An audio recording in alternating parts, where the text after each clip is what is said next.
There is a place in the heart of Africa where the people never age, where the sun rises but time stands still, where children disappear and no one dares to ask why. This place is called Iwale, and this is the forgotten tale of what happens when a people trade growth for comfort and youth for sacrifice. Long ago, before the earth cracked with drought and the rivers ran dry, Iwale was like every other village, full of laughter, aging grandparents, playful children, and hard-working farmers. But then came the great suffering, a 5-year drought, deadly diseases, and death that struck the young before the old. Odeyi, the village leader, had lost both his sons to fever. One night, driven by grief, he wandered deep into the forbidden forest, crying for help from the gods. That's when he met Mbanji, the forest god, a tall, shadowed figure with glowing green eyes and a voice like the wind through bones. Mbanji made Odeyi an offer. "Give me what no man dares give, and I would stop your time. No one will die, no one will grow old, but every full moon you must send me a child born under starlight, untouched, pure, forgotten by dawn." Blinded by desperation and ambition, Odeyi accepted. A blood covenant was sealed. The very next morning, everything changed. The river flowed again, crops grew taller, sickness vanished, and the villagers, all of them, looked a little brighter, lighter. In the years that followed, no one aged. Babies stopped crying at night, old women danced with the energy of youth, young men could run for miles without tiring.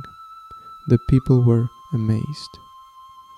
They believed Iwale had been blessed by the ancestors, but every full moon, a child, always born during a clear starry night, would disappear without warning. Parents were told they had ascended or returned to the spirits. At first there were tears, then acceptance, then silence. Generations passed, but the people looked the same. They never questioned the miracle, nor the price. Then came Zina. She was different from birth. Born during a blood moon eclipse, she did not cry. She looked straight into the eyes of elders, like she knew something forgotten. By age 10, Zina was asking questions that made the old nervous. Why does no one have a grave? Why do we never celebrate birthdays? Why do I feel like something is missing?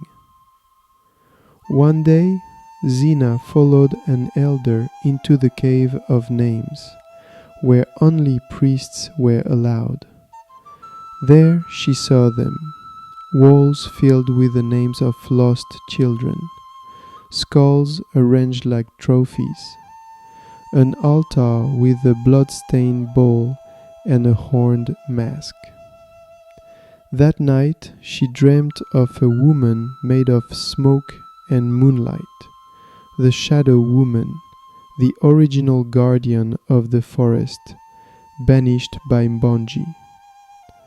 "Child," the spirit whispered, "your people forgot how to feel. They chose comfort over courage. You were born to awaken the village." Zina woke up screaming. By age 13, Zina had become feared. Whispers spread, "She knows too much." The elders grew anxious. She had been born under a starry eclipse. She was next. On the next full moon, the villagers gathered silently under the moon tree, an ancient twisted tree where all offerings were made. Zina was dressed in white. Her mother, paralyzed with fear, said nothing. The priest held the sacred dagger and began the chants. But before the blade could fall, Zina screamed the name from her dream. Bata Ata, breaker of chains, truth giver, I call you to judge this land. The sky split in lightning, the wind howled, the ground cracked open at the base of the moon tree. Mbanji emerged, a massive, terrifying being, not with fire, but with cold silence. His glamour faded.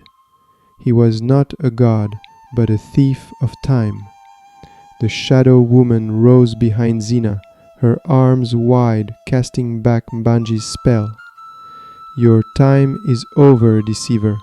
The price you took will now return. Suddenly the villagers began to age rapidly. Bones cracked, hair grayed. Time long delayed came flooding back. Some screamed in fear, others wept, but no one stopped it, because they remembered the children, the lies, the years stolen.